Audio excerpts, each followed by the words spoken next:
Local community members are experts in what their community needs to ensure people can live healthy, productive lives.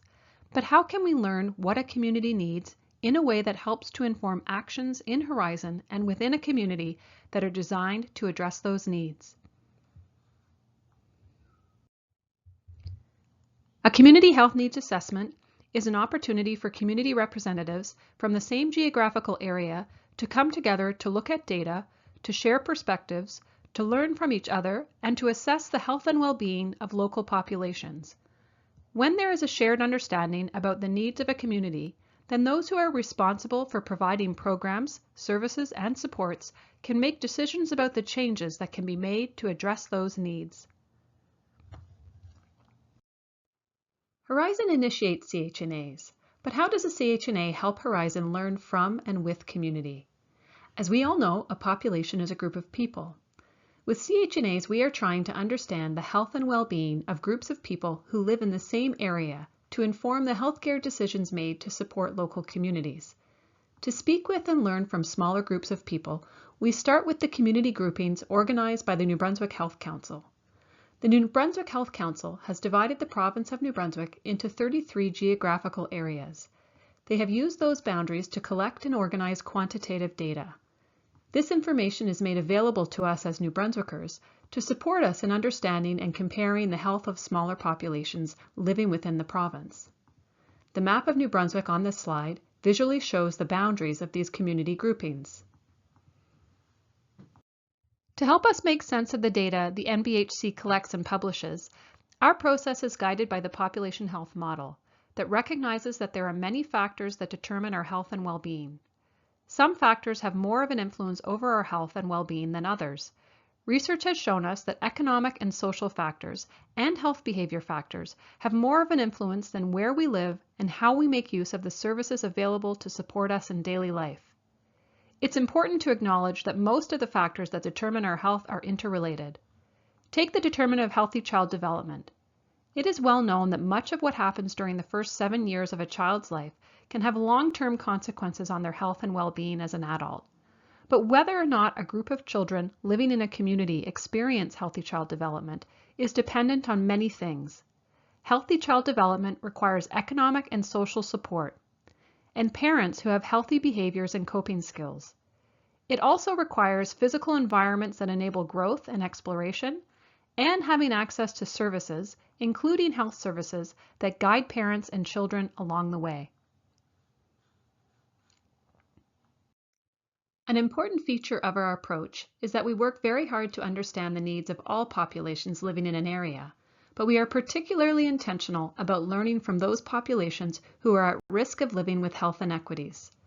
Health inequities are avoidable differences in health within and between groups of people living in the same community. These differences are often rooted in unfair social and economic systems. We can easily see health inequities between countries, but it's challenging to identify and address health inequities in a more local space. Through CHNAs, we aim to understand these differences and identify the health needs of local populations. We do this because we know that the voices of some population groups do not always make it to decision makers through our traditional ways of working. A CHNA provides an opportunity to highlight disparities in health supports and health outcomes for these groups and present the information in a way for targeted action to be taken. Imagine the different population groups who live in your area, from children to seniors, to people living with disabilities, to people who manage chronic conditions, to single parents, to those who are rurally isolated, and more. Some of their needs will be the same, like needing better access to primary health care, but many groups will also have unique needs that need to be identified and understood. A CHNA is a process that can bring these needs to the forefront.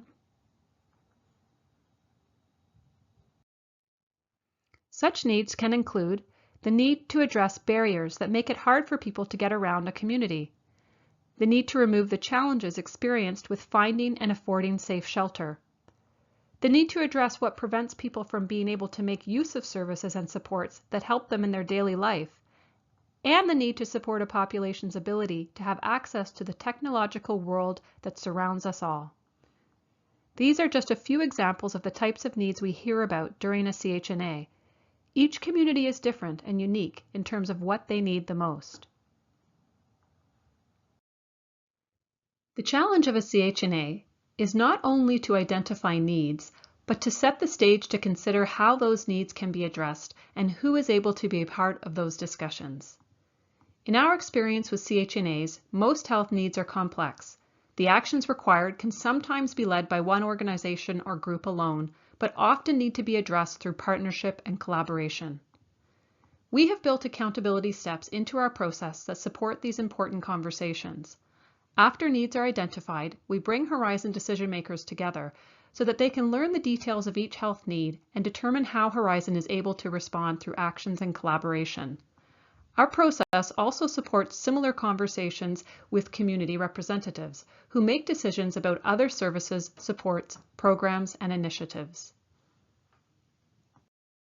Many needs will be identified during a CHNA, but not all needs will be prioritized for action, at least not right away. But when we have intentional conversations collectively about what actions are already underway, what actions are possible, and what actions are not and why, we create the foundation for dialogue that can inform ongoing collaboration between Horizon and our community partners.